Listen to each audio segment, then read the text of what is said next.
अच्छे लोगों की मृत्यु जल्दी क्यों हो जाती है? अच्छे लोगों की मृत्यु जल्दी इसलिए होती है। इसी तरह दोस्तों, श्रीमद् भगवद गीता में भी भगवान श्री कृष्ण कहते हैं कि ये एक आध्यात्मिक और ईश्वरीय जीवन का पद है जिसे प्राप्त करके मनुष्य मोहित नहीं होता। अगर कोई जीवन के अंतिम समय में भी इस तरह की स्थिति में हो तो वह भगवत धाम में प्रवेश कर जाता है। मनुष्य कृष्ण भावनामृत या दिव्य जीवन को एक क्षण में तुरंत प्राप्त कर सकता है और हो सकता है कि उसे लाखों जन्मों के बाद भी यह प्राप्त न हो। विदुर ने बताए दुष्ट लोगों के लक्षण। दोस्तों, ये तो सत्य को समझने और स्वीकार करने की बात है। भगवत गीता कहती है कि वास्तविक जीवन का शुभारंभ इस बौद्धिक जीवन के पूरे होने पर होता है। दोस्तों, इन सभी बातों से ये तो स्पष्ट होता है कि हम सभी एक निश्चित समय के लिए धरती लोक पर आते हैं और कुछ विशेष कर्मों को करने के लिए आते हैं। मित्रों, यह एक सवाल है कि अच्छे लोगों की मृत्यु जल्दी क्यों हो जाती है। अक्सर ये देखा जाता है कि अच्छे से और धर्म से चलने वाले लोगों की मृत्यु अक्सर जल्दी ही हो जाती है।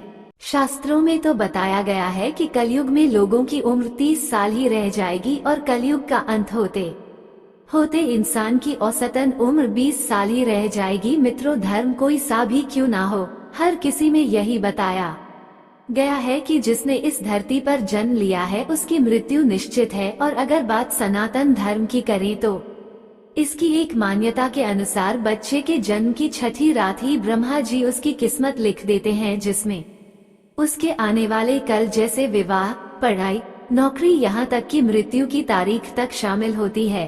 कर्मों के कारण मृत्यु, यह निर्णय तो भगवान ही करते हैं कि किसकी उम्र कितनी है। आपने ये कहावत भी जरूर सुनी होगी कि जितनी चाबी भरी राम ने उतना चले खिलौना। दोस्तों, इस कहावत में साफ है कि किसकी मृत्यु कब होनी है ये तो भगवान ही तय करते हैं। वैसे तो अच्छे लोगों की मृत्यु जल्दी हो जाने के पीछे कई कारण हैं, लेकिन पहला कारण समझने के लिए आपको ये जानना होगा कि हम जो कुछ भी इस जन्म में करते हैं उसका जवाब हमें ऊपर यमराज को देना होता है। अगर उसके पाप का पलड़ा भारी होता है तो उसे नरक में यातनाएं काटनी पड़ती हैं, और अगर पुण्य का पलड़ा भारी हो तो उसे स्वर्ग का सुख मिलता है। और यही चक्र कई युगों तक चलता रहता है जब तक उसे मोक्ष की प्राप्ति नहीं हो जाती। इस मृत्यु लोक में हर कोई अपने किए की सजा ही भुगतने के लिए आता है। कोई आत्मा इंसान बनती है तो कोई जानवर के शरीर में प्रवेश करती है। ये उसके संचित कर्मों के आधार पर ही तय होता है। इसके अलावा उसे जन्म देने वाले माता पिता के संस्कार भी उसके अंदर आते हैं। इसके बाद वो जो कर्म करेगा उसके हिसाब से उसे पुण्यात्मा या फिर दुरात्मा कहा जाता है। अब यही पुण्य आपकी मृत्यु की तारीख को भी बदल देते हैं।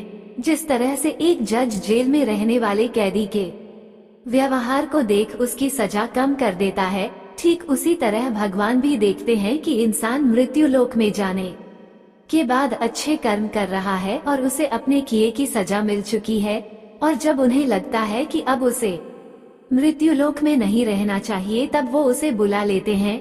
अच्छे लोग अपने पाप का फल जल्दी ही काट लेते हैं। भगवान के दंड विधान के अनुसार हर व्यक्ति को केवल उतना ही दंडित किया जाना चाहिए जितना उसके पाप किया है।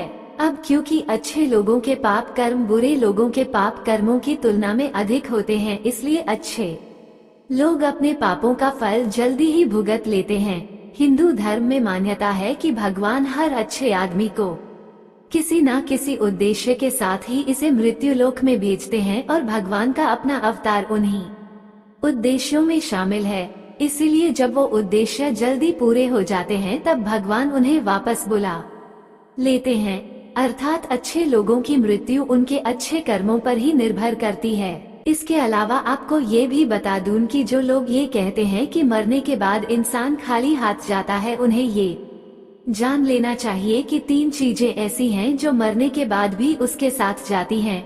एक है संचित कर्म, दूसरा है स्मृति और तीसरी है जागृति। इसीलिए आप अब किसी से ये मत कहना कि आप खाली हाथ आए थे और खाली हाथ जाएंगे।